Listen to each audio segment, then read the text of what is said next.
Hello students, நம்ம இப்போ பார்க்க போகிறது 7ஆம் வகுப்பு 3ஆம் பருவம் வடிவியல் பாடத்தில் வரக்கூடிய மேற்சிந்தனை கணக்குகள் பார்க்கலாம்.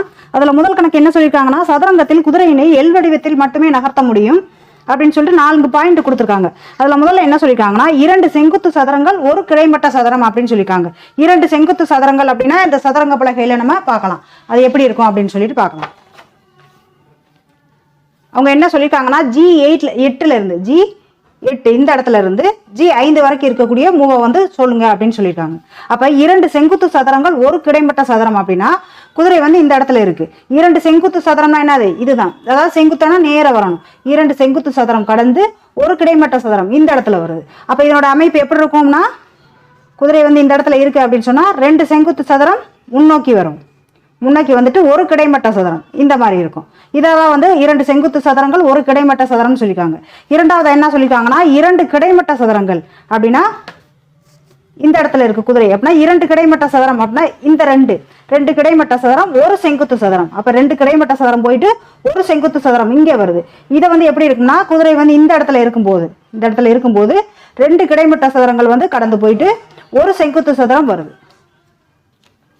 அடுத்து மூன்றாவது என்ன சொல்லியிருக்காங்கன்னா, ஒரு செங்குத்து சதுரம் 2 கிடைமட்ட சதுரம்னு சொல்லியிருக்காங்க. அப்போ ஒரு செங்குத்து சதுரம்னா இந்த இடத்துல இங்க இருந்து கீழே வருது. ஒரு செங்குத்து சதுரம் கீழே வந்துட்டு அதாவது முன்னோக்கி வந்துட்டு 2 கிடைமட்ட சதுரம் இந்த மாதிரி போகுது. அப்ப போகும்போது அது குதிரை இருக்க இடத்துல இருந்து ஒரு செங்குத்து சதுரம் வந்துட்டு 2 கிடைமட்ட சதுரம் இடப்பரமா போகுது இந்த மாதிரி சொல்லியிருக்காங்க. அடுத்து 4வது பாயிண்ட் என்ன சொல்லியிருக்காங்கன்னா, ஒரு கிடைமட்ட சதுரம் 2 செங்குத்து சதுரம் சொல்லியிருக்காங்க. ஒரு கிடைமட்ட சதுரம் அப்படின்னா இங்க இருந்து இங்கே வர்றது. அடுத்து 2 செங்குத்து சதுரம்னா இங்க இருந்து இங்கே வர்றது. அப்ப இந்த மாதிரி அப்ப எப்படின்னா, அதாவது குதிரை இந்த இடத்துல இருக்கு, ஒரு கிடைமட்ட சதுரம் இந்த மாதிரி போயிட்டு 2 செங்குத்து சதுரங்கள்.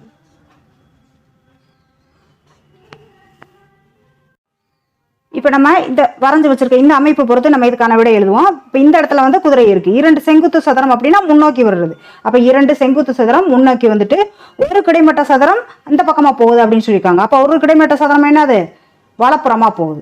அடுத்ததா இரண்டாவது என்ன சொல்லியிருக்காங்கன்னா, 2 கிடைமட்ட சதுரங்கள். அப்ப இந்த இடத்துல இருக்கு குதிரை 2 கிடைமட்ட சதுரம்னா இரண்டு கட்டம் என்ன செய்யுதுன்னா வலப்புறமா போகுது. 2 கிடைமட்டம் வடப்புறமா போயிட்டு ஒரு செங்குத்து சதுரம் முன்னோக்கி போகுது. அப்போ ஒரு செங்குத்து சதுரம் முன்னோக்கி அப்படின்னு சொல்லி எழுதி. இப்ப இதுல என்ன சொல்லிருக்காங்கன்னா, ஒரு செங்குத்து சதுரம் குதிரை இருக்க இடத்துல இருந்து ஒரு செங்குத்து சதுரம் முன்னோக்கி வருது. அப்ப முன்னோக்கி வந்துட்டு 2 கிடைமட்ட சதுரம் அப்படின்னா இந்த பக்கமா கூட வச்சுக்கலாம். இந்த பக்கமா வைக்கும் போது 2 கிடைமட்ட சதுரம் இடது பக்கமா வருது. அடுத்ததா ஒரு கிடைமட்ட சதுரம் அப்படின்னா இது இருக்க இடத்துல இருந்து ஒரு கிடைமட்ட சதுரம் மட்டும் வலப்புறமா போகுது. அப்போ ஒரு கிடைமட்ட சதுரம் வலப்புறமா போயிட்டு 2 செங்குத்து சதுரம் முன்னோக்கி வருது. இந்த மாதிரிதான் வந்து இதுக்கான விடை எழுதணும். இதுல இருக்கக்கூடிய குறிப்புகளை தனித்தனியா எடுத்து எழுதி அதுக்கான விடை எழுதிடலாம். அடுத்ததா 7வது கணக்கு பார்க்கலாம். இளஞ்சிவப்பு வடிவமும் நீல நிற வடிவமும் சர்வ சமத்தன்மையுடையன. நீல நிற வடிவம் இளஞ்சிவப்பு நிற வடிவத்தின் நிழல் உருவாக அமைய தேவைப்படும் உருமாற்றங்களின் வரிசையை விவரின்னு சொல்லியிருக்காங்க. அப்ப நம்ம படத்தை பார்ப்போம். இது வந்து நீல நிற வடிவம், இங்க இளஞ்சிவப்பு நிறம் கொடுத்துருக்காங்க.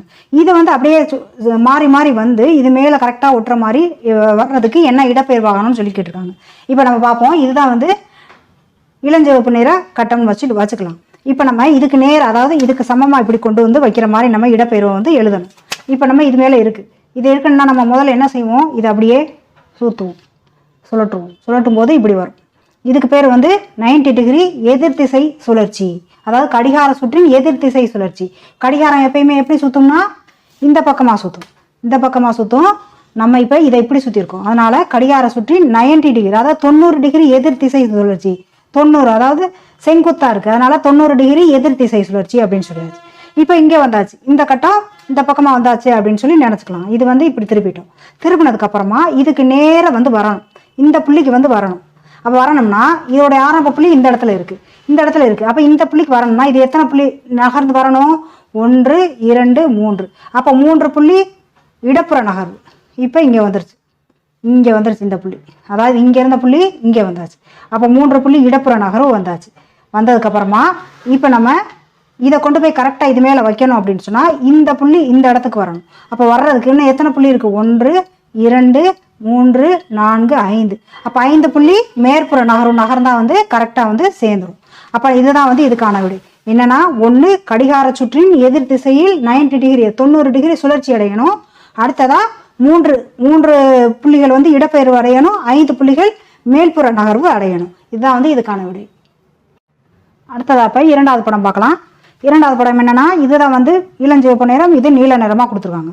இப்போ இளஞ்சிவப்பு நிறத்தை அப்படியே சுழற்றி கொண்டு வந்து இதுக்கு மேலே அப்படியே ஃபிக்ஸ் ஆகிற மாதிரி வைக்கணும். அதுக்கு நம்ம எப்படி கொண்டு வரலாம், இடம்பெயர்வு அப்படின்னு சொல்லி பார்க்கலாம். இப்போ இதுதான் வந்து இந்த இளஞ்சிவப்பு நிற படம்னு வச்சுக்கலாம். முதல்ல அதை என்ன செய்யணும் அப்படின்னு சொன்னால், இப்படி கொண்டு வரணும், இதுக்கு நேராக கொண்டு வரணும் அப்படின்னு சொன்னால் இப்படி கொண்டு வரணும். கொண்டு வந்தோம்னா இதுக்கு பேர் தான் வந்து 90 டிகிரி கடிகார சுற்றின் எதிர் திசை. அதாவது 90 டிகிரி நேராக கொண்டு வந்திருக்கோம், இப்படி செங்குத்தா. அது இந்த பக்கமாக கொண்டு வந்தோம். இந்த பக்கமாக கொண்டு வந்ததுனால கடிகார சுற்றின் எதிர் திசையில் ஃபஸ்ட்டு கொண்டு வந்துட்டோம். அதுக்கப்புறம் என்ன செய்யணும், இது மேலே வந்து ஒட்டணும் அப்படின்னு சொன்னால் என்ன செய்வோம், இந்த புள்ளி, இந்த இடத்துல இருக்கக்கூடிய புள்ளி இங்கே வந்து ஒட்டணும். அப்போ என்ன செய்யணும், 2 புள்ளிகள் வந்து இடப்பெயர்வாக வரணும். 1 2 இங்கே வந்தால் கரெக்டாக வந்துடும். இப்போ இதுக்கு விட எழுதும்போது என்ன எழுதணும்னா, கடிகார சுற்றின் எதிர் திசையில் வந்து 90 டிகிரி சுழற்சி பண்ணோம். அடுத்ததாக என்ன செஞ்சோம், 2 புள்ளிகள் இடப்புறமாக நகர்த்தி கொண்டு வந்தோம். அப்போ எப்படி எழுதுனா, 2 புள்ளிகள் இடப்புற நகர்வு அப்படின்னு சொல்லி போட்டுட்டு இது இடப்பெயர்வு அப்படின்னு சொல்லி எழுதிக்கலாம். இதுதான் வந்து இதுக்கான விடை. அடுத்ததாக 8வது கணக்கு பார்க்கலாம். இதில் 3 படங்கள் கொடுத்துருக்காங்க. முதல் படம் என்னன்னா, இடப்பெயர்வு உருவை வரையவும் அப்படின்னு சொல்லிட்டு ஒரு படம் கொடுத்துருக்காங்க. இந்த படம் நம்ம எப்படி வரையணும் அப்படின்னா, இடப்பெயர்வு அப்படின்னா இதில் ஒரே ஒரு விஷயம் கவனிக்கணும், என்னன்னா வலது பக்கம் இடப்பக்கமாகவும் இடது பக்கம் வலப்பக்கமாகவும் மாறி இருக்கு, அது ஒன்று தான். மற்றபடி மேலே கீழே எதுவும் மாற்ற தேவையில்லை. இப்போ நம்ம வலது பக்கம் இடப்பக்கமாக கொண்டு போகிறதுக்கு, அதாவது முதல் வரிசையில் வச்சிருக்கக்கூடிய புள்ளிகள் எதுவும் போல, அதே போல் அடியில் இருக்க இந்த வரிசையிலையும் இல்லை. அடுத்ததாக 2வது வரிசையிலேருந்து ஆரம்பிச்சிருக்காங்க. அதாவது கீழேருந்து 4 புள்ளிகள் மேலே போய் வலப்புறமாக ஒரு புள்ளி வச்சுருக்காங்க. நம்மளும் இந்த இடத்துல கீழேருந்து 4 புள்ளிகள் மேலே போய் இடப்புறமாக இந்த இடத்துல ஒரு புள்ளி வச்சுக்கலாம். அடுத்ததாக இந்த புள்ளி எப்படி வச்சுருக்காங்கன்னா, கீழேருந்து 2 புள்ளி மேலே போய் 2 புள்ளி வலப்புறமாக போயிருக்காங்க. நம்ம கீழேருந்து மேலே போய் 2 புள்ளி உள்புறமாக வருவோம், இந்த இடத்துல வச்சுக்கலாம் புள்ளி. அதாவது இங்கே மேலே போய், அதாவது முதல் வரிசையில் மேலே போயிட்டு 2 புள்ளிகள் உள்ளே வந்திருக்காங்க, இந்த இடத்துல வரும். அதே போல் 5 புள்ளி உள்ளதில் இந்த இடத்துல வந்திருக்கு. அடுத்ததா இந்த புள்ளி எங்கே வந்திருக்காங்க அப்படின்னு சொன்னால், இந்த இடத்துல இருந்து 1 2 3 4 புள்ளி மேலே போயிட்டு 1 2 3 4 5 6 6வது இடத்துல. இப்போ நம்ம 4 புள்ளி மேலே போயிட்டோம், 6வது இடம் உள்ளே வருவோம். 1 2 3 4 5 6 இந்த இடத்துல புள்ளி வச்சுக்கலாம். அடுத்ததா இங்கே ஒரு புள்ளி மட்டும் உள்ளே தள்ளி வச்சுருக்காங்க. அப்போ நம்ம வைக்க வேண்டியது ஒரே ஒன்று. இங்கே இந்த இடம் எப்படி கண்டுபிடிக்கணும்னா, இங்கேருந்து ஆரம்பிக்கலாம். 1 2 3 4 5 6 6 புள்ளி மேலே போயிட்டு 4 புள்ளி வலப்புறமாக போயிருக்காங்க. நம்ம 6 புள்ளி மேலே போவோம். 1 2 3 4 5 6 புள்ளி மேலே போயிட்டோம். இப்போ நம்ம இடப்புறமாக வர்றோம். எத்தனை புள்ளினா 4 புள்ளி, 1 2 3 4 இந்த இடத்துல. இப்போ நம்ம புள்ளிகள் எல்லாத்தையும் இணைக்கலாம்.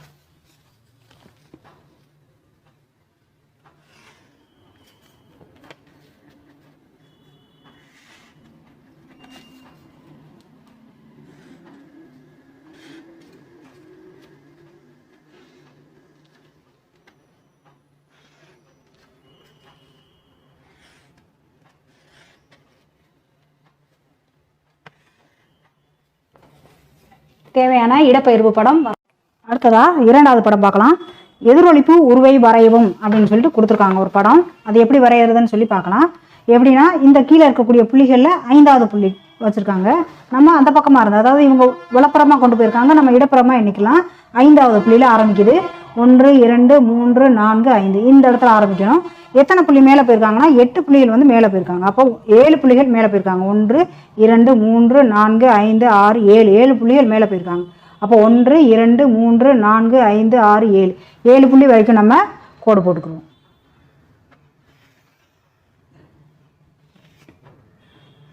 போட்டுக்கிட்டாச்சு. இந்த புள்ளி எது வரைக்கும் வந்திருக்குன்னா, இந்த முதல் வரிசையில் விட்டு 2வது வரிசையிலேருந்து 4வது புள்ளி மேலே போயிருக்கு. அப்போ இந்த முதல் வரிசையை விட்டுருவோம். நம்மளும் 2வது வரிசையிலேருந்து 4வது புள்ளி மேலே போய் இங்கே புள்ளி வச்சுக்கலாம். இப்போ நம்ம இணைச்சிடலாம்.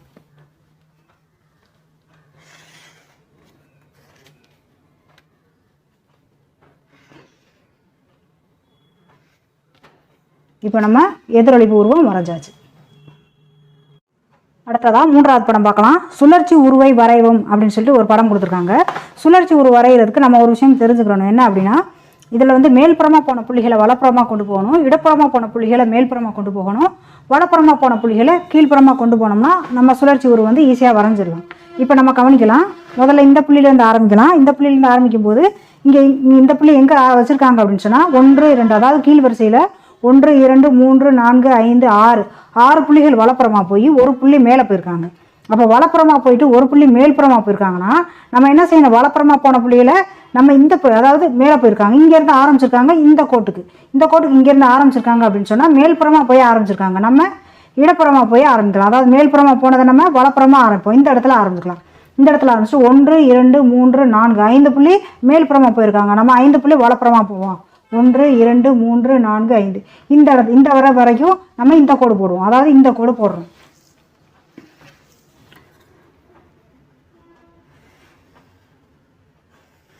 இந்த கோடு போட்டாச்சு. அடுத்ததா இந்த கோடு என்னன்னா, அதாவது இந்த புள்ளி ஆரம்பிச்ச இடத்துல இருந்து 1 2 3 4 5 புள்ளி இடப்புறமா வந்திருக்கு. அப்போ இடப்புறமா வந்தால் நம்ம என்ன செய்யணும், மேல்புறமா போவோம். அப்போ 1 2 3 4 5 புள்ளி நம்ம மேல்புறமா போவோம். மேல்புறமா போட்டாச்சு. இப்போ இந்த புள்ளியை பார்த்தோம்னா 1 2 இது வந்து இடப்புறமா வந்திருக்கு. இடப்புறமா வந்தால் என்ன செய்வோம், நம்ம அந்த புறமா போவோம். அதாவது இந்த இடத்துல இருந்து இந்த புள்ளியில இருந்து நமக்கு அவங்களுக்கு இடப்புறமா வந்திருக்கு. இடப்புறமா வந்த புள்ளியை நம்ம மேல்புறமா கொண்டு போகணும். அப்போ இங்கே கொண்டு போகணும். 2 புள்ளிகள் வந்து மேல்புறமா கொண்டு போகணும் இந்த இடத்துல. அடுத்ததா இங்கே வந்து 1 2 அதாவது இந்த புள்ளி இங்கேருந்து வந்த புள்ளியிலேருந்து 1 2 புள்ளிகள் கீழ்ப்புறமா வந்திருக்கு. கீழ்ப்புறமா நம்ம என்ன செய்யணும், நம்ம உள்புறமா கொண்டு வரணும். அதாவது இடப்புறமா கொண்டு வருவோம். இப்போ நம்ம இந்த 2 புள்ளிகளை இணைச்சோம்னா சரியாக வந்துடும். அதாவது இங்கேருந்து இந்த புள்ளி 2ஐயும் நம்ம இணைச்சிடலாம். இப்போ நம்ம சுழற்சி படம் வரைஞ்சாச்சு.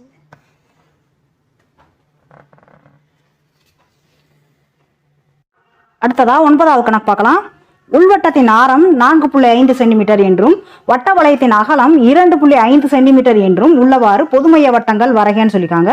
இப்போ நம்ம அதுக்கு தீர்வு எழுதுவோம். முதல்ல அவங்க கொடுத்ததை எடுத்து எழுதிக்கலாம். உள்வட்டத்தின் ஆரம் எவ்வளோ சொல்லியிருக்காங்கன்னா 4.5 சென்டிமீட்டர் சொல்லியிருக்காங்க. அடுத்ததா வட்ட வளையத்தின் அகலம் அப்படின்னு சொல்லிட்டு பொதுவாக 2.5 சென்டிமீட்டர்னு சொல்லிட்டாங்க. இப்போ நமக்கு உள்வட்டத்தின் ஆரம் தெரியும், வெளிவட்டத்தின் ஆரம் தெரிஞ்சாதான் வந்து படம் வரைய முடியும். அப்போ வெளிவட்டத்தின் ஆரம் தெரியணும்னா உள்வட்டத்தின் ஆரத்தையும் வட்ட வளையத்தின் அகலத்தையும் கூட்டினாதான் நமக்கு வெளிவட்டத்தின் ஆரம் கிடைக்கும். அதாவது வெளிவட்டத்தின் ஆரம்ங்கிறது இங்கேருந்து இது வரைக்கும். அவங்க கொடுத்துருக்கிறது இங்கேருந்து இங்கே இருக்கக்கூடிய அளவை கொடுத்துருக்காங்க. எவ்வளவுனா 4.5 சென்டிமீட்டர் கொடுத்துருக்காங்க. அடுத்ததா வட்ட வளையத்தின் அகலம் அப்படின்னு சொல்லிட்டு இங்கே 2.5 சென்டிமீட்டர் கொடுத்துருக்காங்க. இப்போ நமக்கு இங்கேருந்து இது வரைக்கும் இருக்கக்கூடிய ஆரம் தேவை. அப்போ இதையும் நம்ம கூட்டினோம்னாதான் இதுக்கான அளவு கிடைக்கும். அப்போ நம்ம முதல்ல எடுத்து கூட்டுவோம் ரெண்டையும். அதாவது வெளிவட்டத்தின் ஆரம் இஸ் ஈக்குவல் டு உள்வட்டத்தின் ஆரம் 4.5 சென்டிமீட்டர் கூட்டல் வட்ட வளையத்தின் அகலம் 2.5 சென்டிமீட்டர். இப்போ இது ரெண்டையும் கூட்டும் போது நமக்கு 7 சென்டிமீட்டர் கிடைக்குது. 7 சென்டிமீட்டர் தான் என்னதுன்னா வெளிவட்டத்தின் ஆரம். வெளிவட்டத்தின் அதாவது OB அப்படின்றதோட ஆரம் வந்து 7 சென்டிமீட்டர். இதை வச்சு நம்ம இப்போ படம் வரையலாம். முதல்ல உள்வட்டம் வரைஞ்சிக்கலாம். உள்வட்டம் வரைகிறதுக்கு 4.5 சென்டிமீட்டர் அளவெடுத்துக்கணும். அளவெடுத்தாச்சு. இப்போ நம்ம உள்வட்டத்தின் உள்வட்டம் வரையலாம்.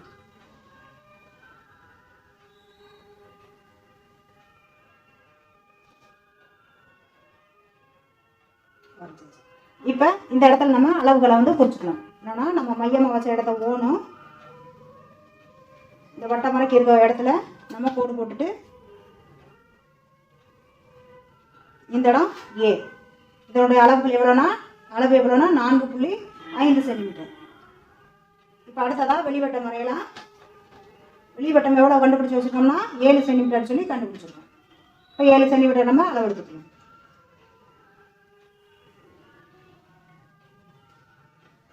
அளவு எடுத்தாச்சு. இப்போ இந்த ஓவல்ல இருந்து நம்ம 7 சென்டிமீட்டர் வட்டம் வரைவோம். வெளிவட்டம் வரையலாம்.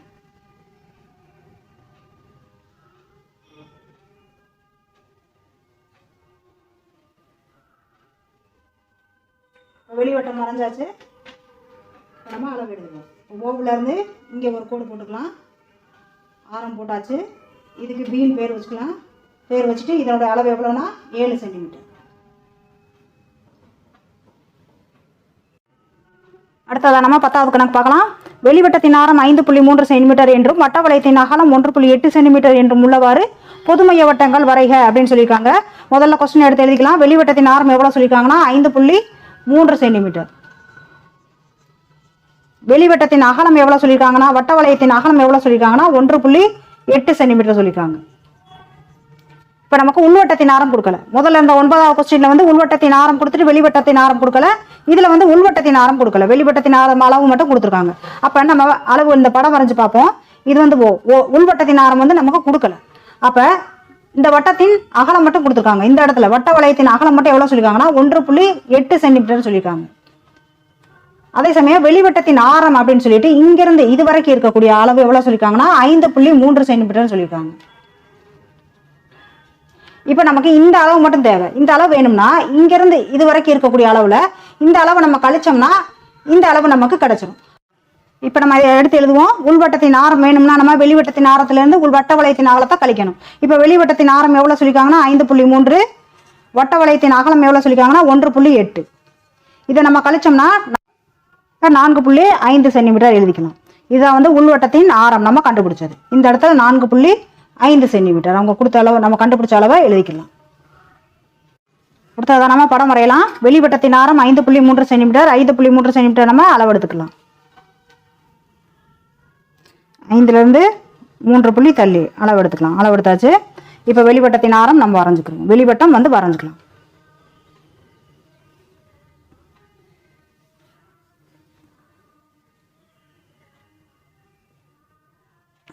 வரைஞ்சிருச்சு.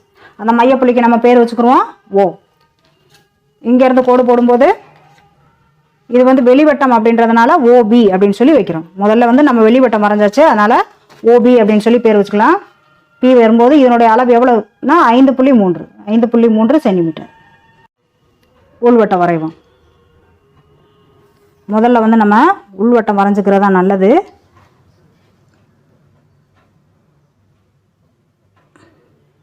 வரைஞ்சாச்சு. இப்போ நம்ம இந்த இடத்துல இருந்து ஆரம் போட்டுக்கலாம்.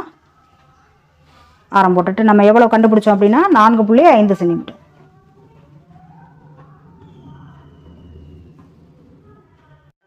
இப்போ நம்ம தேவையான படம் வரைஞ்சாச்சு.